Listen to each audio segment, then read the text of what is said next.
Hi అండి, welcome to ఇంటి style cooking. టెంపుల్లో పులిహోర అంటే ఎంతమందికి ఇష్టం ఉండదు.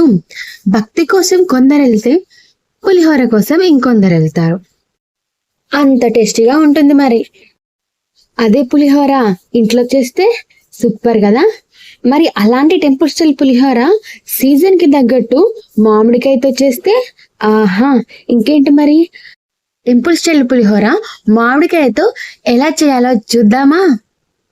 ముందుగా స్టవ్ ఆన్ చేసి కడాయి పెట్టుకొని అందులో 1 స్పూన్ జీలకర్ర, 2 స్పూన్ల ధనియాలు, 5 మిరియాలు, 2 ఎండుమిర్చి, 1 స్పూన్ నువ్వులు కూడా వేసి బాగా వేయించి పక్కకు తీసుకోవాలి.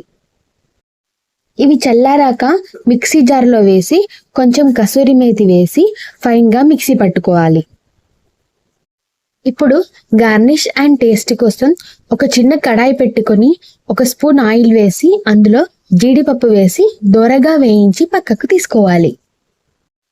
అదే ఆయిల్లో 2 గుప్పెలు పల్లీలు వేసి మాడకుండా దోరగా వేయించి పక్కకు తీసుకోవాలి.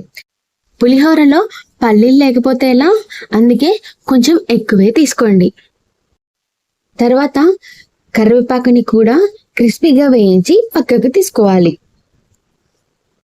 ఇప్పుడు మనకు కడాయి పెట్టి 2 స్పూన్ల ఆయిల్ వేసి అది వేడెక్కాక 1 స్పూన్ జీలకర్ర, 1 స్పూన్ ఆవాలు, కట్ చేసిన పచ్చిమిర్చి, 4 ఎండుమిర్చి వేసి బాగా కలపాలి.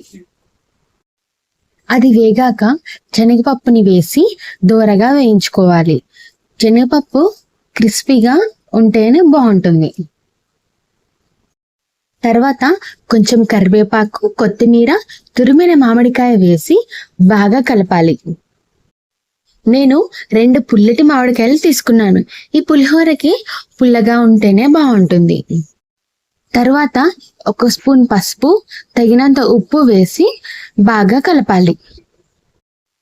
మామిడికాయ వేసాక ఎక్కువసేపు కుక్ చేయకూడదు, ఫ్రెష్ టేస్ట్ పోతుంది. ఇలా అయ్యాక స్టవ్ ఆఫ్ చేసి పోపుని చల్లారనివ్వాలి. మనం ఆల్రెడీ పొడి పొడిగా వండుకున్న రైస్లో ముందుగా మిక్సీ పట్టుకున్న మసాలా వేసి బాగా కలపాలి.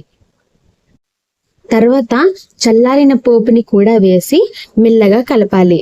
గట్టిగా కలిపితే అన్నం ముద్దగా వస్తుంది. ఇలా మేము వీడియోలో చూపించిన విధంగా మొత్తం కలుపుకోవాలి. తర్వాత ముందుగా వేయించిన పల్లీలను వేసి మళ్ళీ కలపాలి. లాస్ట్లో బాగా కలిపిన తర్వాత 15 నుండి 20 నిమిషాలు ఉంచితే గ్రేవీ బాగా పట్టి మంచి టేస్ట్ వస్తుంది. ఇలా రెడీ అయిన పులిహోరని సర్వింగ్ బౌల్లోకి వేసుకొని గార్నిషింగ్ కోసం జీడిపప్పు, కొత్తిమీర వేసుకుంటే మన టెంపుల్ స్టైల్ పులిహోర రెడీ.